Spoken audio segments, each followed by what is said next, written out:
ආයිබෝවන් සියලුම දෙනාට. මං අර කලින් වැඩසටහනකදී කිව්වේ අර සම්මාන හම්බුනාම ඒගොල්ලන්ගේ වර්ණනාව කරයි කියලා. ඒක අනිවාර්යෙන් කරා ඒගොල්ලෝ එදාම. ඔන්න දැන්වීම තාම යනවා. මං කිව්වේ ඔක මාසයක් විතර අදිනවා. මං කිව්වනේ කලින් ඕක වෙනවා කියලා. මං නැත්තම් මං ඔළුවෙන් හිට ගන්නත් කියලා කිව්වනේ. ඔක උනේ නැත්තම් මේ ඔන්න දැන්වීම යනවා දිගට හරහාට. සැරෙන් සැරේට දානවා. ඔක මාසයක් විතර අදිනවා. ආයි දෙකක් නැහැ. රේඩියෝ එකෙත් දානවා. හම්බෙච්ච සම්මාන ගැන පම්පූරිය ගගා තම තමන්ට අයියෝ මේ අපි වනේ රවට්ටන්නේ නේද? අපිව රවට්ටන්නේ නැතුව ඕන දෙයක් කරගන්නකො ඈ. ඔන්න අදත් ඔබ හා එකතු වුණේ ඒ වගේම දෙයක් ගැන කතා කරන්න. මොකද්ද? ඔබ අර ස්ටා මේ ස්ටා කියලා තරඟ පවත්වන්නේ. අර හොඳම ස්ටාර්ලා තෝරන්නේ. මේ ගැන ඔබ මොකද හිතන්නේ?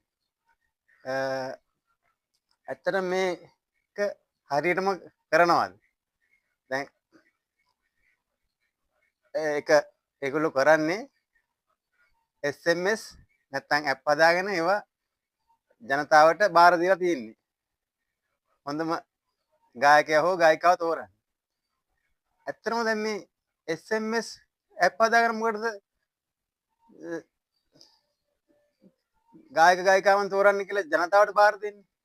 දැන් ඒගොල්ලෝගේ වැඩසටහනේදී විනිශ්චය මණ්ඩලයක් ගෙන්නනවානේ. විනිශ්චය මණ්ඩලයක් ගෙනනවා 3-4 දෙනෙක්. ඉතින් විනිශ්චය මණ්ඩලයක් ගෙනල්ලා විනිශ්චය මණ්ඩලය පුටුවක ඉඳලා තියලා නිකන් ජනතාවට දෙනවා තෝරන්න. SMS හරි ඇප් හදාගෙන හරි මන අපේ පළ කරන්න කියලා. ඉතින් ඇයි මේ? දැන් විනිශ්චය මණ්ඩලයකුත් ඉන්නවා නම් ජනතාව තෝරන්න ඕනේ නෑනේ. එක්ක ජනතාව තෝරන්න ඕනේ නැත්නම් විනිශ්චය මණ්ඩලය තෝරන්න ඕනේ. දෙකෙන් එකක් නේ වෙන්න ඕනේ. දැන් අර ජනතාවට තෝරන්න දෙන්නේ මේගොල්ලෝ මොකද මේ? අර SMS වලනුයි ඇප් හදාගෙන මනාව පළ කරන එකනුයි තමයි මේගොල්ලන්ට ආදායම ලැබෙන්නේ.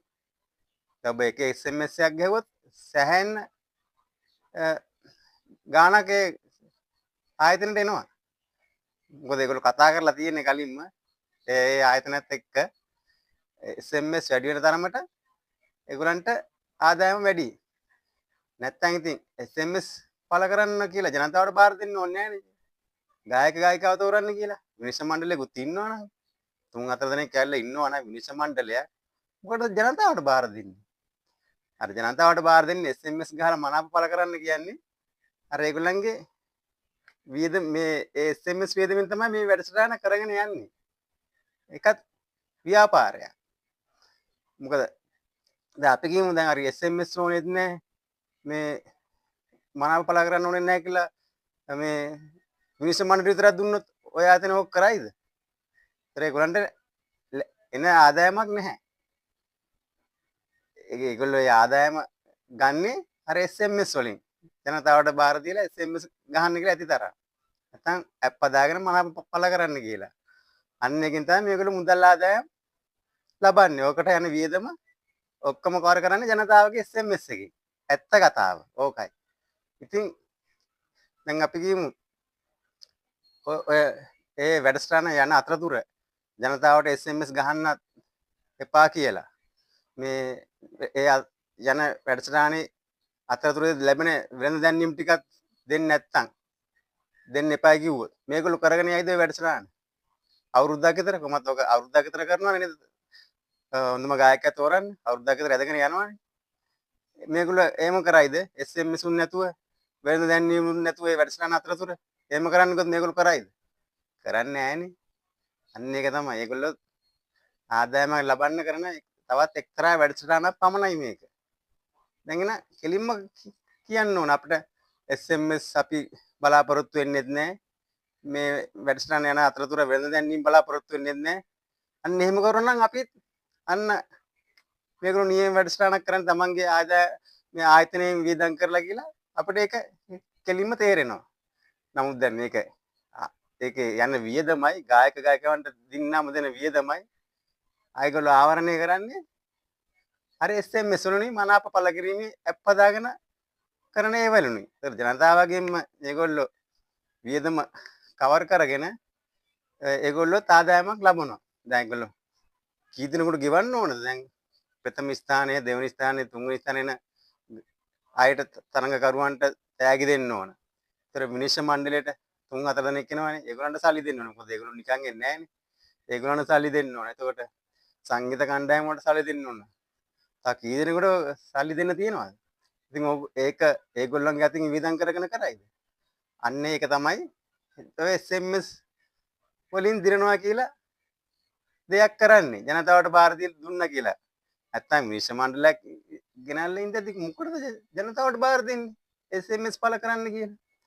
ඉතින් දැන් මේ අපි මෙහෙම ගමු. දැන් අනිත් එක දැන් මේ එහෙනම් ඉතින් මේ දැන් අපේ රටේ එක අවස්ථාවලදී මැතිවරණ තියෙනවානේ. මැතිවරණ තියන්න සෑහෙන්න වියදමක් යනවා. ඔබ දන්නව ඇතිනේ. ඒ ඡන්ද පෙට්ටි ගෙනල්ලා, ඡන්ද පෙට්ටි හදලා, ඡන්ද මධ්‍යස්ථාන හදලා සෑහෙන වියදමක් යනවා. ඒ ඡන්දයක් තියෙන කාලෙකට ඡන්දෙට වියදම් කරන්න.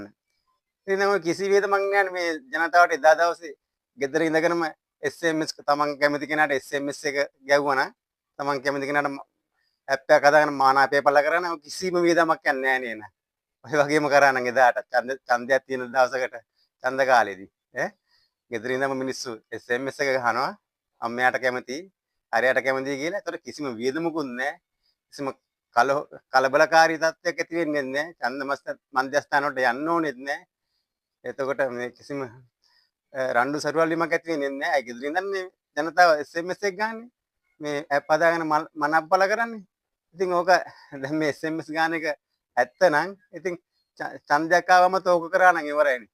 වියදමක් යන්නේ නැහැ නේ ගෙදර ඉඳන්. කරන්න පුළුවන් ජනතාවට. ඡන්ද මධ්‍යස්ථානට යන්නේත් නැහැ.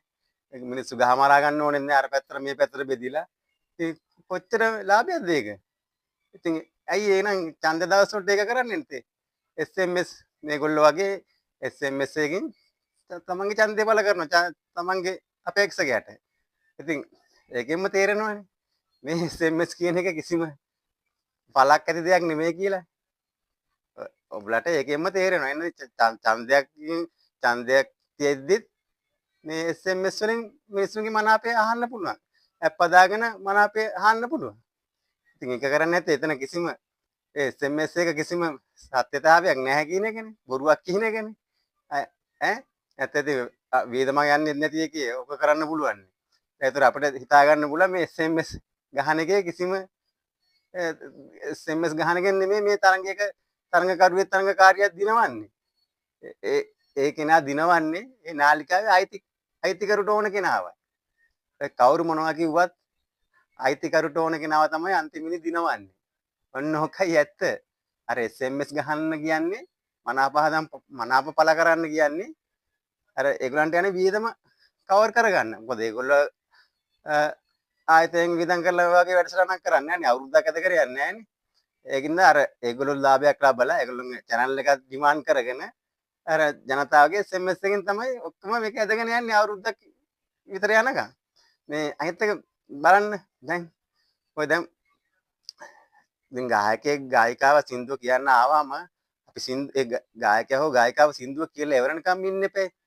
මෙයාගේ හොඳ නරක බලා ගන්න. හොඳට සින්දුව කිව්වද, සින්දුව වැරද්දුවද, තාලේ වැරද්දුවද, සුතියට අනුවද ගීත ගායනා කරේ.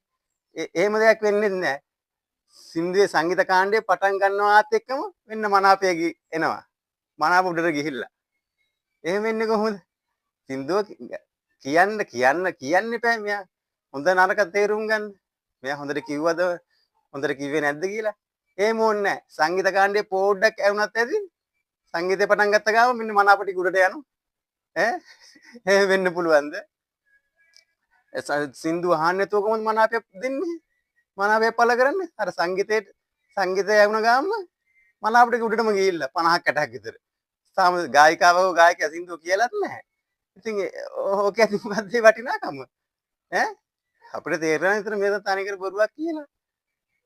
කෙනෙක්ගේ සින්දුව අහලා එපා මේ අවසානයේ එපා තීරණය ගන්න. එයා හොඳට සින්දුව කිව්වද කොතනද වැරද්දුයි එමෙ කියලා තීරණයකට එන්න සින්දුව අහලා ඉන්න එපා සම්පූර්ණ. මේක ඕනේ නැහැ.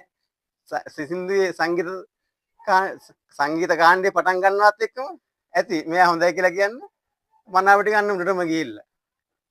ඉතින් ඒක මොකද්ද මේ වැඩේ? කිසිම තේරුමක් නැහැනේ. ඈ ඒක තමයි මේක කිසිම අර මේක පෙන්නනවා මේ නිකන් මේ ජනතාවගේ මතය තමයි මේ ඉදිරිපත් වෙන්නේ කියලා. නමුත් ජනතාවගේ මතය නෙමෙයි. ඒ ආයතනයේ නාලිකාවේ අයිතිකරුට ඕන කෙනාව තමයි අන්තිමේදී දිනවන්නේ. ඔන්න ඕකයි ඇත්ත කතාව.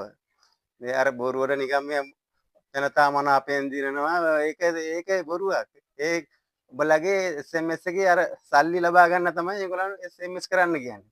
නැත්තම් SMS එකක් ගහන්න ඕනේ ජනතාවට බාර දෙන්න ඕනේ. විශ්ව මණ්ඩලෙකුත් ඇවිල්ලා ඉඳද්දි. සින්දුව පටන් ගන්න කලින් මනාප ටික ගිහිල්ලත් ඉවරයි. සින්දුවේ ගුණාගුණ දැනගන්න සින්දුව ඉවර නිකන් ඉන්න බෑ. ගායකයෝ සින්දුව කියලා. ඈ ඔන්න ඕක තමයි ඔය වගේ ආයතන වල වෙන්නේ. ඒකත් එක්තරා ව්‍යාපාරයක්. වෙන දෙයක් නෙමෙයි. ආයතකරුට ඕන කෙනාව අන්තිමේදී දිනවනවා. ඔන්න ඕකයි ඇත්ත කතාව. අර SMS ගහන්න කියන්නේ මේ ඇප් පදාගෙන මනාප පළ කරන්න කියන්නේ ඒගොල්ලන්ට යන වියදම ජනතාවගෙන් කවර් කරගන්න. මොකද ඔය SMS එකට ඇප් එක දාලා මේ මනාප පළ කරනවා කියනකොට මේ ඒගොල්ලන්ට හොඳ ගාණක් එනවා. අන්න ඒක තමයි ජනතාව එකතු කරගෙන තියෙන්නේ. මේ අනිත් ජනතාවට වෙන වැඩක් නැද්ද? මේගොල්ලන් මේ අවුරුද්දක් තිස්සේ SMS කර කර ඉන්නයි මනාප පළ කර කර ඉන්නයි. අනිත් එක මම තව දෙයක් දැන් ඔය සින්දු කියද්දි ඔඩියන්ස් එක කියලා කට්ටියක් ගෙන්නනවනේ. බලන්න කට්ටියක් ගෙන්නනවනේ. ඒගොල්ලෝ මොකක්ද දන්නවද කරන්නේ? අපි මුලින්ම ගායකයෙක් හරි ගායිකාවක් හරි සින්දුවක් කියනවා කියලා. ඒ කියනකොට ඔන්න අපිට පේන ඇප් එක පෙන්නලා මේම මනාපේ පළ කරනවා. හරිද? තව කෙනෙක් ආවගෙම එයාටත් ඒ මනාපේ පළ කරනවා. එතකොට 10 දිනක් ආවොත් ඒ 10 දිනාට මෙයාගේ මනාපේ පළ කරනවා පෙන්නනවා අපිට. ඉතින් ඒ කියන්නේ එයා ඔක්කොටම කැමති. ඒ වෙන්න පුළුවන්ද? නට ඔක්කොටම මනාපේ එන සින්දු කියන හැම කෙනාටම මනාපේ පළ කරනවා මෙහෙම පෙන්නනවා. නට ඒගොල්ලෝ ඒ බලන්නේ නැහැ මාරාතල්ලයක් ගන්නෙ. ඉනත් යනවා ඉතින්. හරි ඔන්න ඕක තමයි අපිට කියා ගන්න ඕනලා තිබ්බේ. සිටියෙම කියනවා නම් SMS ඇප් හදාගෙන මනාප පළ කරන්න කියන්නේ ඔබලාගෙට ඒගොල්ලන්ටගේ වැඩසටහනට යන වියදම ඔබලාගෙන් කවර් කරගන්න. වෙන දෙයක් නෙමෙයි. අවසානයේදී ඒ තරඟය ජයග්‍රහණය කරන්නේ ජනතාවට ඕන කෙනාවත් මිනිස් මණ්ඩලයට ඕන කෙනාවත් නෙමෙයි. ඒ නාලිකාවේ අයිතිකරුට ඕන දෙයක්. තවත් දෙයක් තියෙනවා. ඒක මට අමතක වුණා. දැන් මිනිස් මණ්ඩලයටත් කියලා තියෙනවා පොඩ්ඩක්. ඔයගොල්ලෝ රණ්ඩු වෙන්න කියලා. මේ වැඩසටහන එක්කෙනෙක් එක ගායකයෙකුට කැමතියි අනිත් තව කෙනෙක් තව ගායකයෙකුට කැමතියි. එමෙ පොඩ්ඩක් රණ්ඩු වෙන්න කියලා තියෙනවා. ඒතකොට වැඩසටහන නැගලා යනවනේ. නග්ගලා ගන්න ඒගොල්ලෝ කතා කරලා කරන්නේ ආයතනයයි විශ්ව මණ්ඩලයයි ඒගොල්ලෝ රණ්ඩු වෙනවා. ඒතකොට ඒක වැඩසටහන තවත් නැගලා යන ජනතාව ඒතකොට තවත් බලන්න පොළඹවන්න. අන්න ඔකත් ඒගොල්ලන්ගේ එක ට්‍රික්ස් එකක්. මේ වැඩසටහන ජනප්‍රිය කරගන්න. ඔන්න ඔය වගේ දේවල් තමයි වෙන්නේ. ඉතින් අපිට කියන්න තියෙන ඔන්න ඔය ටික තමයි මේ කෙසේ කවුරු මොනවා කිව්වත් අවසානයේ නාලිකාවේ අයිතිකරුට ඕන කෙනාව තමයි එයාගේ හිත ගිය කෙනාව තමයි දිනවන්නේ. කොච්චර දක්ෂව එතන හිටියත් වැඩක් නැහැ. අර අයිතිකරුට මේ හිත යන කෙනාව තමයි එයා තෝරන්නේ. අනිත් එක දැන් ඒගොල්ලෝ කියලා තියෙනවා තරඟකාරයන් ඒ වැඩසටහනට ආවම පුළුවන් තරම් දුකම කියන්න කියලා. දුකම ඒ කියන්නේ අපි දකින්නේ එන අය හැමෝම දුක කියන සතුටක් කියන්නෙම නැහැනේ. අර දුක කියන්නේ අතර අර ජනතාවට තව මේ වැඩසටහන බලන්න හිතෙන්න පුළුවන් විදිහට අර සංවේදී දේවල් කියනවා. මේකත් එක ට්‍රික්ස් එකක්. ඒගොල්ලන්ගේ වැඩසටහන ජනප්‍රිය කරව ගන්න. ඔන්න ඕක තමයි ඇත්ත தත්ත්වය. හරි. ඔන්න එහෙනම් අද කතාව එච්චරයි. ටිකක් හිතලා බලන්න මේ කියපු කතාව. ඔයාලටත් මම ඉල්ලා සිටිනවා. එන තවත් මේ වගේ කතා භාගයෙන් අපි හමු වෙමු. එතෙක් ඔබලා සියලුම දෙනාට ජය වේවා.